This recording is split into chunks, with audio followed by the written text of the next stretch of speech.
Get in. Yeah, it's hot. Rio's always hot in July. Where you headed? Doesn't matter. We're going to Rocinha, biggest favela in South America. 500,000 people crammed into hillside chaos. You ever hear about a man who disappeared inside a police station? Not kidnapped off the street, not taken in the dark. He walked into a police unit in broad daylight. Neighbors saw him go in. He never came out. His name was Amarildo de Souza, construction worker, 43 years old, father of 6. Lived his whole life in Rocinha. July 14th, 2013. Sunday evening, military police came to his door, said they needed to ask him some questions. Routine, they said. Just a few minutes. Amarildo went with them, willingly. He had nothing to hide. That was 7 p.m. By midnight, his family was looking for him. By morning, he'd vanished. The police said they let him go. Said he walked out around 9 p.m. But here's the thing. Nobody saw him leave. Security cameras, conveniently broken. Witnesses, none. The officers on duty, all told the same story, word for word. Tonight, we're going to Rocinha. We're going back to July 2013. We're going to talk about what happens when the people sworn to protect you are the ones you need protection from. You buckled in. Good, because this one doesn't end with a body. It ends with a question that haunts Brazil to this day. Where is Amarildo? Let me tell you about the man who became a symbol because he disappeared into the system designed to serve him. Who was Amarildo de Souza? Amarildo de Souza, born April 27, 1970, Rocinha favela, Rio de Janeiro. Grew up poor, never finished school. Worked construction his whole life, bricklayer, laborer. Honest work, honest man. Married to Elizabeth, 6 kids, ages 3 to 18. They lived in a small house in Rocinha, tight quarters, loud neighbors, no privacy, but it was home. Amarildo wasn't political, wasn't an activist, didn't cause trouble. He worked, came home, took care of his family.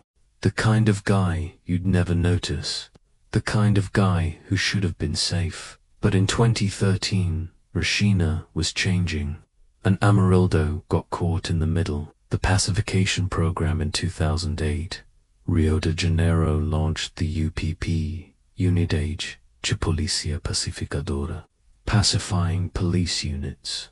The idea, take back the favelas from drug traffickers, install permanent police posts, drive out gangs, bring order. It sounded good on paper. In reality, it was a disaster. Police moved into favelas like occupying forces. Checkpoints, searches, curfews. Residents weren't liberated. They were controlled. Rocinha got its UPP in 2011. By 2013, tensions were high. Police harassment, arbitrary arrests, violence. And then came the protests. June 2013. The protests, June 2013. Brazil erupted. Mass protests. Millions in the streets. Started over bus fares. Became about corruption. Police brutality. Inequality. Rio was the epicenter. And the police response was brutal. Tear gas. Rubber bullets. Mass arrests. In Rocinha, things got worse. Police cracked down hard. Increased raids. More stops. More searches. Residents were terrified. On July 14, 2013, 1 month after the protests, police in Rocinha were looking for someone. A drug trafficker. Suspect in a recent crime. They didn't find him, but they found Amarildo. July 14, 2013. The disappearance, Sunday evening, around 6 p.m. Amarildo was home, watching TV with his family. A knock on the door, military police, for officers. UPP unit. They asked if Amarildo knew a man named Ney, Antonio Francisco Bonfim Lopes. Nain was a notorious drug lord, former boss of Rocinha's trafficking operations. Arrested in 2011, imprisoned. Amarildo barely knew who he was, had no connection, but the officers insisted. They wanted Amarildo to come to the UPP base, answer some questions. Amarildo's wife, Elizabeth, was worried. She asked, why? He hasn't done anything. The officers said it was routine, just a few minutes. Amarildo told his family not to worry. He left with the officers. It was 6:30 p.m. By 9 p.m., Elizabeth expected him back. By 10 p.m., she was worried. By midnight, she went to the UPP base. She asked, "Where's my husband?" The officers said, "We let him go. He left hours ago," Elizabeth said. "He never came home." The officers shrugged. "Not our problem." The search begins. Elizabeth didn't sleep that night. Monday morning, she went back to the UPP base. Same answer. "We released him. We don't know where he is." She asked to see the commander. Denied. She asked to file a report. Ignored. She asked neighbors, "Did you see Amarildo leave the base?" Nobody did. By Tuesday, Elizabeth contacted human rights groups. By Wednesday, local activists were involved. By Thursday, the media picked it up, and suddenly, the story exploded. The lie unravels. The police story was simple. Amarildo came in for questioning, answered questions, left around 9 p.m. What happened after? Not their problem. But investigators started finding cracks. Problem 1. Security cameras. The UPP base had cameras.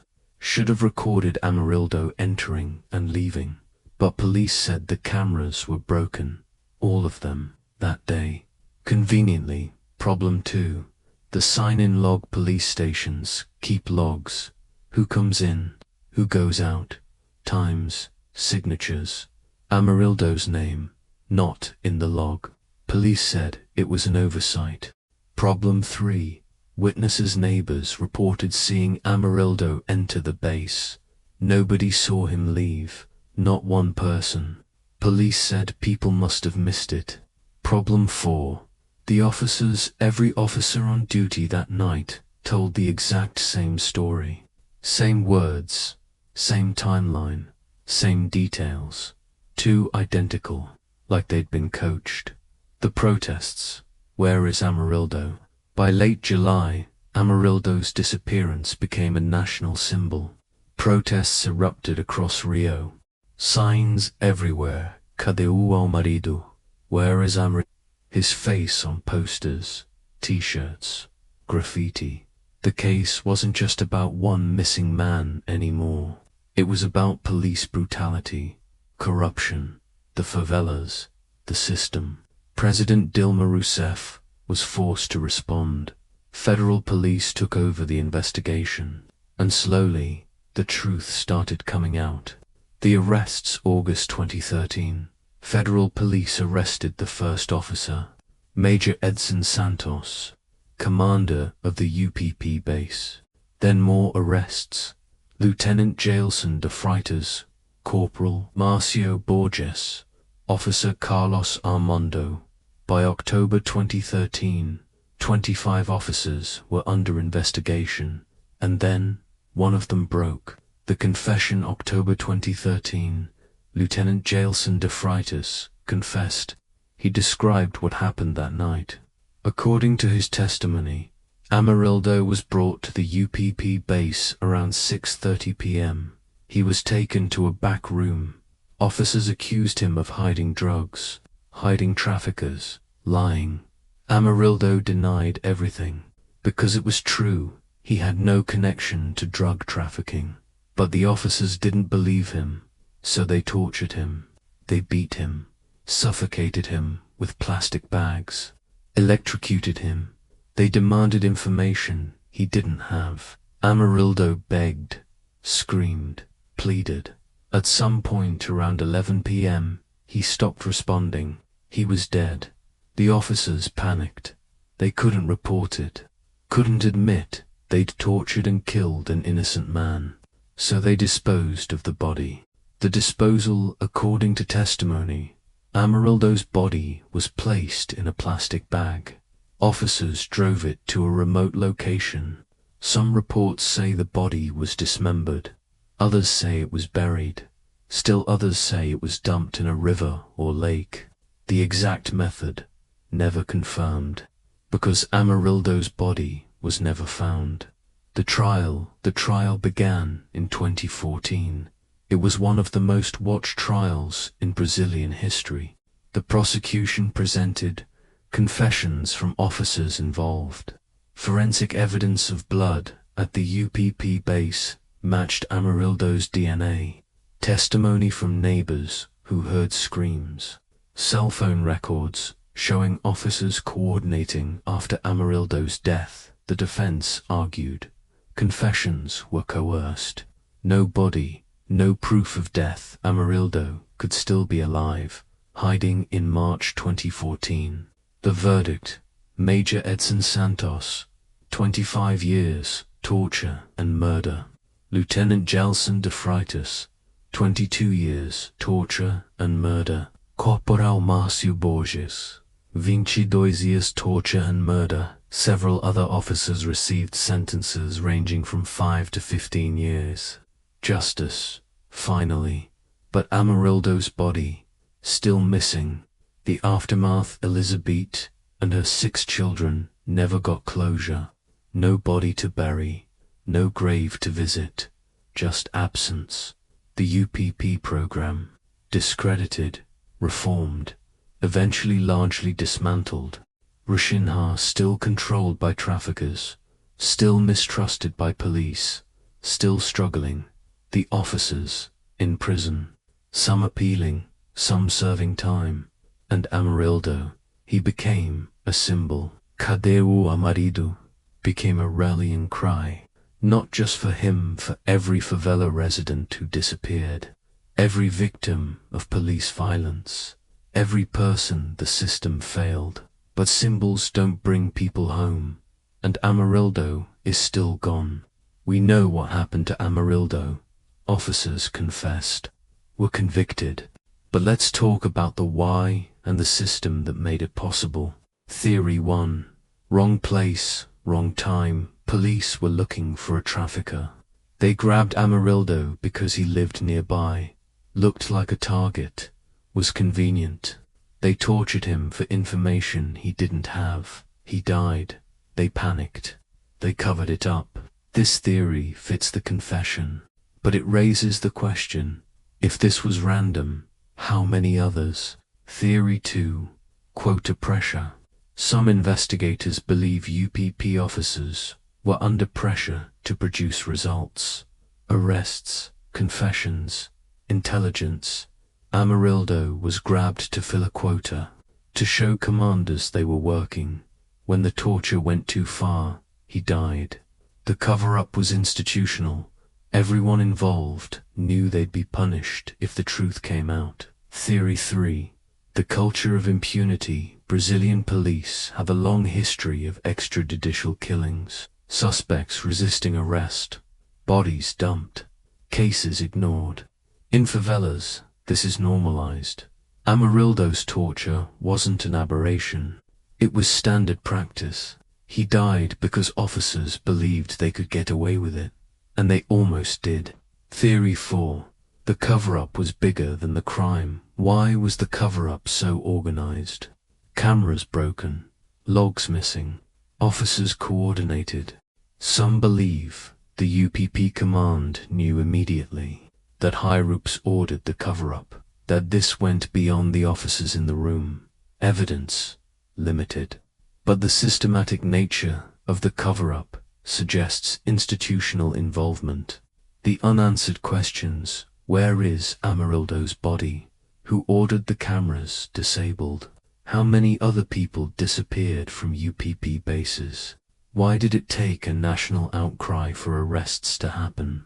Has the system really changed? The officers were convicted, but the system that enabled them, still intact. We're here. Look, we know what happened to Amarildo.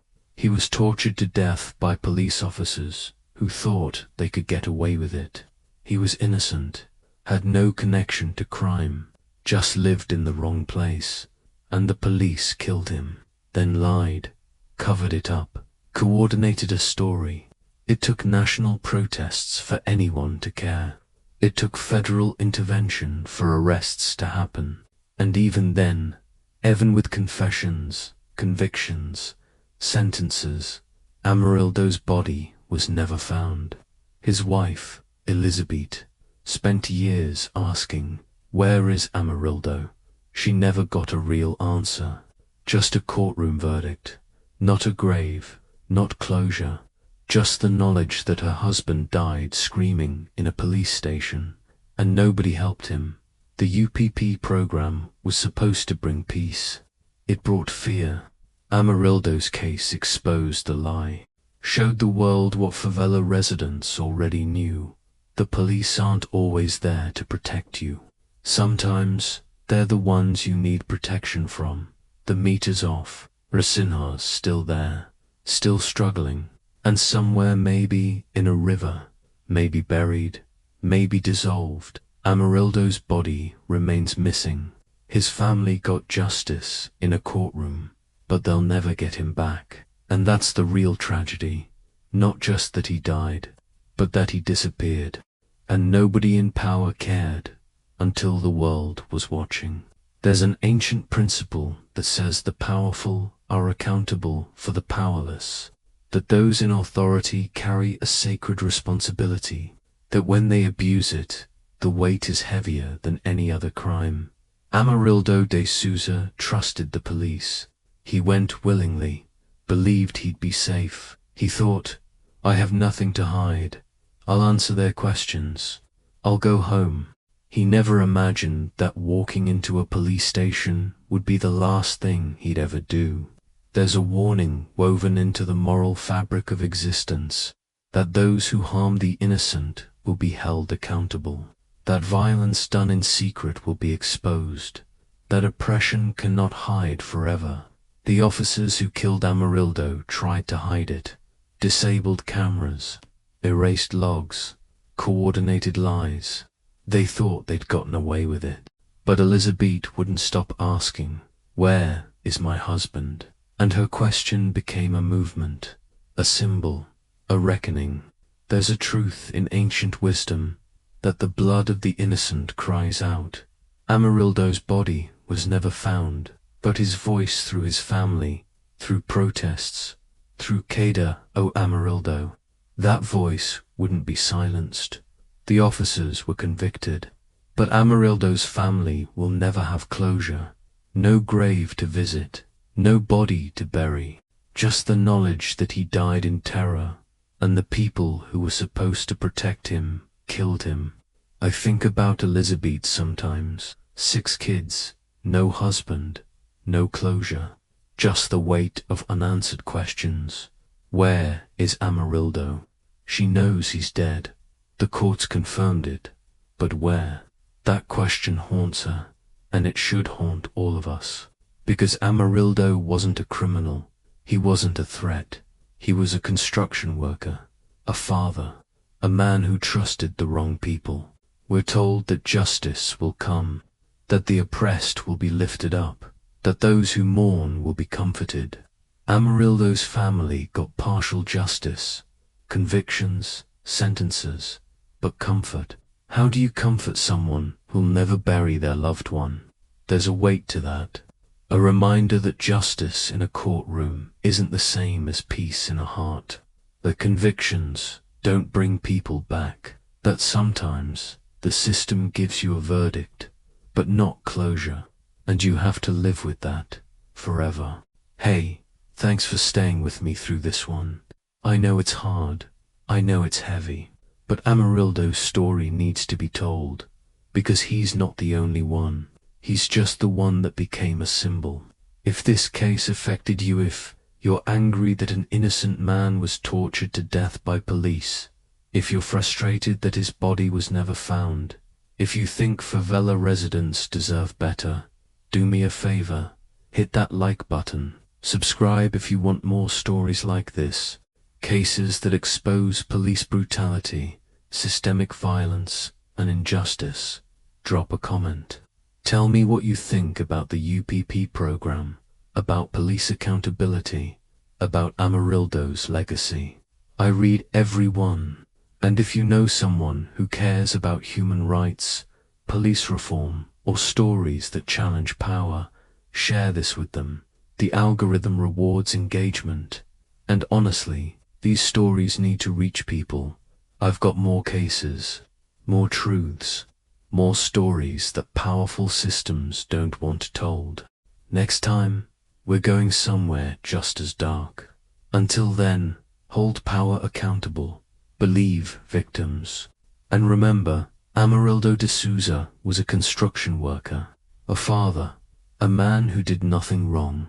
He trusted the police, and they killed him. Cadê o marido? Where is Amarildo? We know the answer, but his family will never have peace. And that's the tragedy.